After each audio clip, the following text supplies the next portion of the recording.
Der réew aussi dafa am nu muy doxee réew dafa am nu muy doxee dafa am lu ñu tuddee licence am lu ñu tuddee agrément maanaam réew du ku mu neex ñëw def lu la neex ak na mu la neexee ak fa nga ko neexee surtout bu fekkee ne bu doon sax ay mala ngay yor mala sax boo koy yor wala tey nga ne dama jël décision tey jii wut sama benn ay gàncax sax laa la wax su boobaa sax dafa am loo xamante ni moom moo la war ci gàncax googu nga jël ne da nga koy toppatoo wala mala yooyu nga jël ne da nga koy toppatoo à plus forte raison nag doomu aadama quel que soit lu aventure boo mën a dem ak ñoom dafay am soit licence bu ñu lay jox wala agrément licence ak agrément nag cahier de charge moo koy lal cahier de charge boobu dafay am ay obligations yoo ci am tey dans ce débat là et c'est ça qui me frustre mais qui a déli kan moo joxe licence bi ki joxe licence bi moom moo am le devoir et la responsabilité de faire la police de surveiller dans quelles conditions licence bii ñu ko jox ndax yelloo na ko wala déet madame je parle sous votre contrôle su dul noonu nga wax ma waaw comme yow yaa ci def xalaat ba bind ci téere donc pour wax ne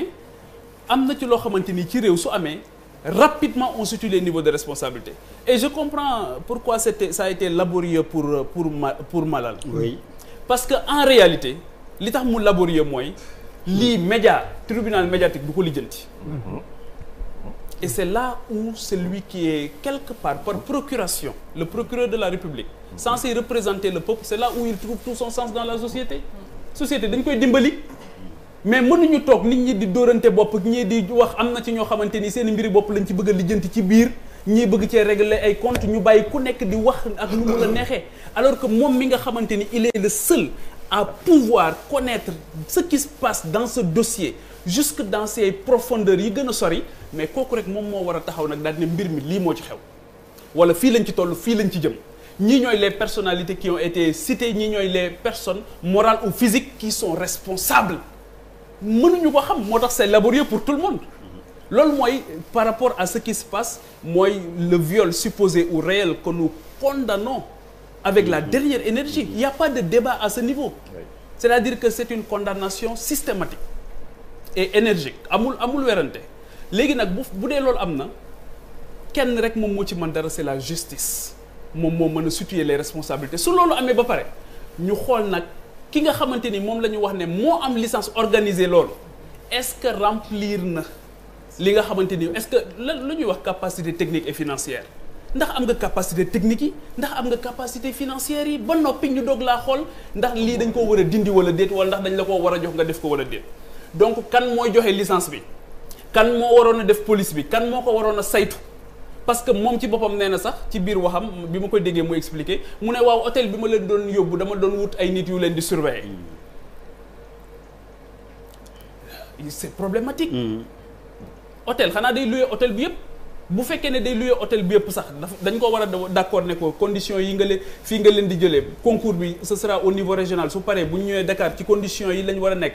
bu loolu paree nag ba nga xamante ni la justice est faite dans cette affaire là après nag su boobaa peut-être que dans un autre débat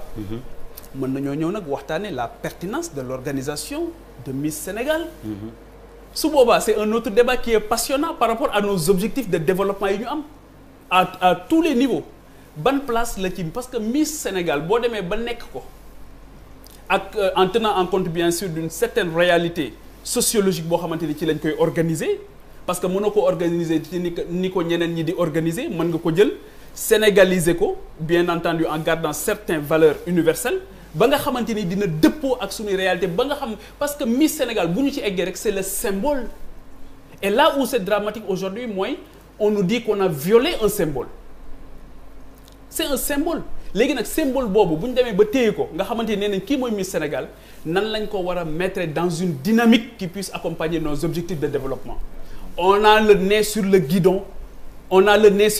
avec un esprit très revanchard souvent dans ces genres de débats ba du ñu xool de façon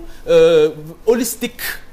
nan la ñu def ba nga xamante ni kenn ku ci nekk dina mën a xam lan mooy dëgg ak lan moo ko dëggul ak wax ji kan moo ciy waxte yàlla tax ak kan moo ci topp bakkanam rek et je pense qu'il y a un besoin de lucidité une nécessité impérieuse de se parler et de demander à la justice d'assumer sa responsabilité de demander au ministère qui a en charge ces genres de manifestations d'assumer sa responsabilité parce que moom moo délivré woon licence bi moom moo délivré woon agrément